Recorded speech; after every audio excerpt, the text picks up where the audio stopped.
We all know the song. I mean, it's probably one of the very first things we ever learned. But what if I told you that behind that simple little tune, there's a forgotten poet, a musical journey that spans centuries, and a scientific illusion that's been hiding in plain sight this whole time? Well, today, we're going to pull back the curtain on the secret history of Twinkle Twinkle Little Star. Yep, there it is. It's so familiar, right? You're probably already humming it.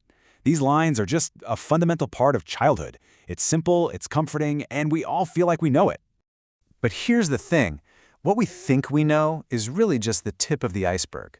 What if I told you there's way more to the poem, that the music has a completely different and kind of shocking origin, and that the very first word, twinkle, is based on a beautiful lie?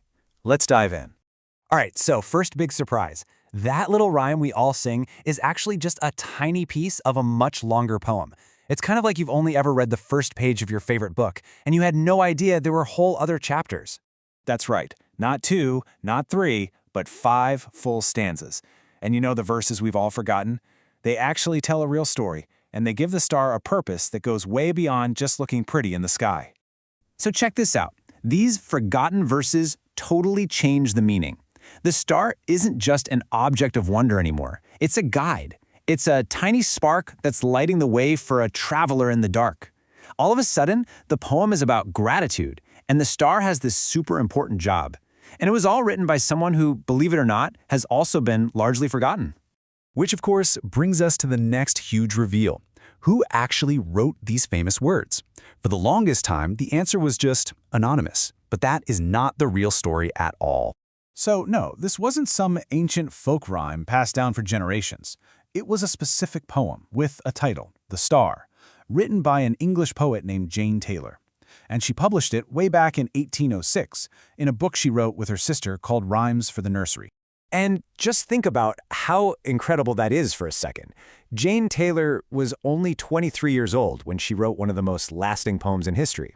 A young woman in the early 1800s created something that would outlive her by centuries, even while her own name basically faded into obscurity. You know, this quote from Virginia Woolf just hits the nail on the head, doesn't it? It really makes you think about how often the work of women has just been overlooked or absorbed into history without any credit. Jane Taylor is a perfect example. We all know her work by heart, but almost none of us ever learned her name. Okay, so we have the story of the lyrics. But what about the music? The actual tune? Well, that is a completely separate and honestly an equally fascinating journey. Turns out the words and the music didn't start out together. Not even close. So get this, Jane Taylor's English poem from 1806 was actually set to a much older French melody from 1761. The original song was called Ah, vous dirai-je, maman, which basically means, Ah, shall I tell you, mother? And the original lyrics? They were about a kid confessing a secret love for someone.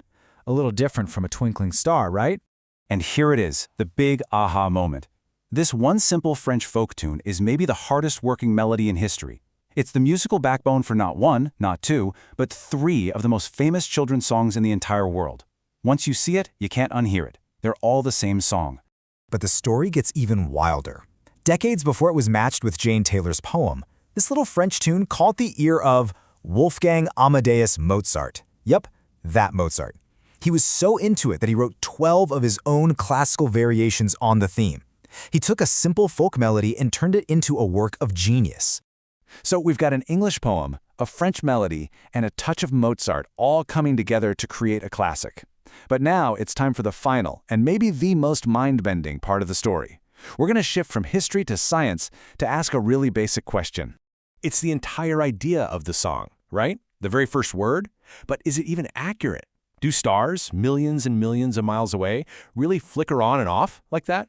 And the simple answer is no, they don't. Not at all. Stars actually shine with a constant, steady light. The twinkling that we see is a complete illusion. It's a magic trick performed not by the star, but by our very own planet. The fancy scientific name for it is stellar scintillation. And the real cause? It's the blanket of air that surrounds the Earth. The twinkle isn't happening out there in deep space. It's happening right here, just a few miles above our heads. So, how does it work? Okay, Picture a beam of starlight traveling in a perfectly straight line all the way through space. When that beam finally hits our atmosphere, it has to punch through all these shifting layers of air at different temperatures and densities. Each of those layers bends the light just a tiny bit. It's called refraction. So by the time that beam of light has zigzagged all the way down to our eyes, it looks like the star is flickering. Which leads to the perfect follow-up question. Okay, if our atmosphere does this to starlight, and the sun is a star, why doesn't it twinkle? Why does it just look like a steady ball of light? Well, the answer is all about how close it is. Other stars are so ridiculously far away that they just look like tiny pinpricks of light to us. Any distortion from the atmosphere affects that entire point. But the sun is so close that it looks like a big disk. Our eyes and brain just average out all the little atmospheric wiggles coming from that whole surface, and it smooths everything out. So, no twinkle. So when you step back and look at the whole story, it's just incredible. A 5-stanza poem from a young woman in England set to an 18th century French folk tune that also inspired Mozart, all describing a beautiful scientific illusion that's created by our own atmosphere. It's this amazing crossroads of poetry, music, history, and science. And that's really the big takeaway here. It just makes you wonder, doesn't it? How many other simple things that we take for granted are actually hiding these deep, complex histories, just waiting for us to look a little closer? Twinkle Twinkle Little Star is so much more than a nursery rhyme. It's a reminder that even in the most familiar things, there's always a universe of wonder to be found.